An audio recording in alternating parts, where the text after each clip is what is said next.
चीन नेपाल को मुफ्त में देगा 11 अरब रुपए। बालिन सरकार भारत के साथ खेल तो नहीं कर रही है? बीआरआई में क्या फंसाने की ये चाल है?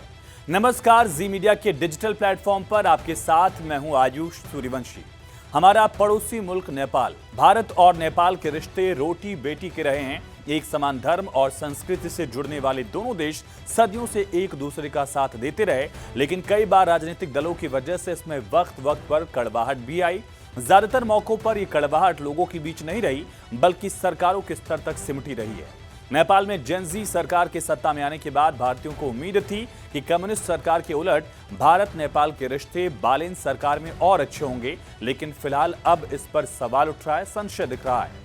एक तरफ तो बालिन सरकार बॉर्डर पर सख्ती बरत रही है, जिससे खुद नेपाली लोग ही परेशान हो रहे हैं, और दूसरी तरफ बालिन भी कम्युनिस्ट सरकारों की तरह ही क्या चीन से करीबी बढ़ाने में लगे हैं? ये बड़ा अहम सवाल उठ रहा है। और इसी बीच एक ऐसी रिपोर्ट सामने आई जिस पर भारत भी बहुत करीबी नजर रख रहा होगा।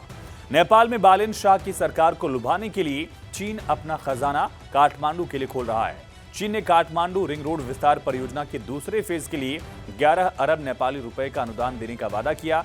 नेपाल के भौतिक बुनियादी ढांचा, परिवहन और शहरी विकास मंत्रालय में इसको लेकर एक समझौता हुआ। इस समझौते में नेपाल के मंत्री सुनील लम्साल और नेपाल में चीन के राजदूत झांग माओमिंग ने हस्ताक्षर किए हैं, दस्तखत किए हैं। समझौते के तहत नेपाल के कलंकी से बसुंधरा तक के रिंग रोड हिस्से का विस्तार किया जाएगा।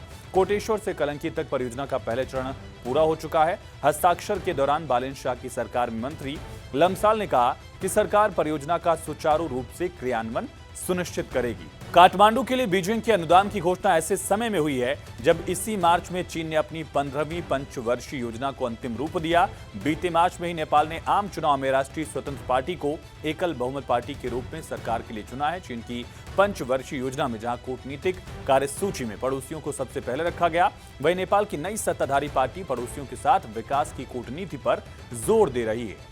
चीन की कम्युनिस्ट पार्टी का मुखपत्र कहे जाने वाले चाइना डेली के एक आर्टिकल में नेपाल को बीजिंग के लिए दक्षिण का प्रवेश द्वार बता दिया गया। इसमें कहा गया कि नेपाल तेजी से बढ़ते प्रमुख क्षेत्रीय बाजारों को जोड़ने वाले एक पुल के रूप में काम कर सकता है। नेपाल की बालिन शाह सरकार भी नेपाल को एक बफर स्टेट से क्षेत्रीय शक्तियों के बीच एक पुल के रूप में विकसित करने की बात कर चुकी है, इस पर जोर दे चुकी है। चाइना डेली के इस आर्टिकल में चीन की बेल्ट और रोड पहल की तरफ नेपाल को भी लुभाने की कोशिश की गई, यानी कि बीआरआई का जिक्र किया गया, खासतौर पर ऐसे समय में जब बालिन शाह सरकार का चीन को लेकर रुख सख्त है। बीआरआई का बड़ा प्रोजेक्ट जिसे हटाकर छोटे और स्मार्ट विकास प्रोजेक्ट पर जोर देना नेपाल के लिए खास यही कहा गया था। बीआरआई के तहत प्रोजेक्ट को गति देने से नेपाल की कनेक्टिविटी और आर्थिक स्थिति में कायापलट हो सकता है।